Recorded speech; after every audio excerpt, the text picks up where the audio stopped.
తెలుగు తమ్ముళ్ళు పేటీఎం మాయలో పడిపోతున్నారా? అవును, నిస్సిగ్గుగా నిర్లజ్జగా ఒప్పుకోక తప్పదు. విషాన్ని చిమ్ముతూ సోషల్ మీడియాని భ్రష్టు పట్టించిన విషయంలో వైఎస్ జగన్ రెడ్డికి గోల్డ్ మెడల్ ఇవ్వాల్సిందే. నాడు వెనక నుండి నడిపించింది పీకే. ఊర్ ఆఫ్ ప్రశాంత్ కిషోర్ అయినా ఇలాంటి వెధవ పనులకు మాత్రం ఆజ్యం పోసి అబద్ధపు రాతలు రాయించింది, ఇప్పటికీ రాయిస్తుంది మాత్రం జగన్ అని చెప్పక తప్పదు. అదేంటి, ప్రశాంత్ కిషోర్ నడిపిస్తే జగన్ ని ఎలా అంటారు? అసలు ఆ ప్రశాంత్ కిషోర్ ని ఏరికోరి తెచ్చుకొని కొన్ని వేల కోట్లు దారబోసి మరీ పెట్టుకున్న ఘనత మన జగన్ సార్కే దక్కుతోంది కదా. పోనీ రాజకీయ పార్టీలకు ఇలాంటి వ్యూహకర్తలు ఉండటం సహజమే అని సరిపెట్టుకుందాం అన్నా సాక్షి ఛానల్లో విషపు వార్తలు కూడా ప్రశాంత్ కిషోర్ చెప్పిస్తున్నాడా? సాక్షి పత్రికలో వస్తున్న చెత్తరాతలు ప్రశాంత్ కిషోరే కూర్చొని రాస్తున్నాడా? ఎవడు ఏం మాట్లాడినా తప్పు చేసింది ప్రశాంత్ కిషోర్ అని సరిపెట్టుకున్నా దగ్గరుండి కోట్లు కుమ్మరించి చేయించిన జగన్ ని దీనికి బాధ్యుడు అని ఒప్పుకొని తీరాల్సిందే. అయితే అసలు కథ ఏంటంటే, తెలుగుదేశం పార్టీ కార్యకర్తలు, ఆ పార్టీ అభిమానులు పేటీఎం మాయలో పడిపోతున్నారు.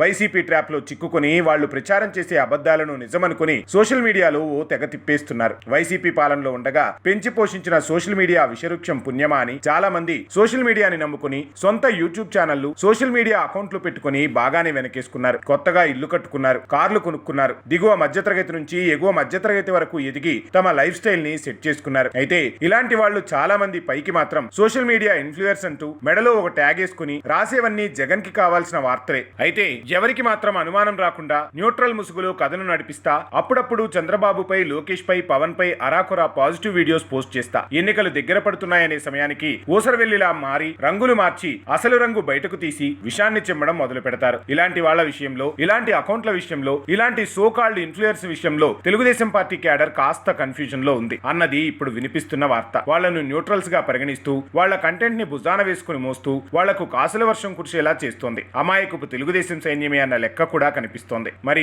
తమ్ముళ్ళు తస్మాత్ జాగ్రత్తగా ఉండకపోతే, ఆచితూచి ఆలోచించి సోషల్ మీడియాలో మెలగకపోతే ఇలాంటి విషాన్ని చిమ్మే విషనాగులు ఎదిగిపోతూ సమాజాన్ని, ప్రజలను ఎర్రి వెధవల్ని చేసే పనిలోనే ఉంటారు.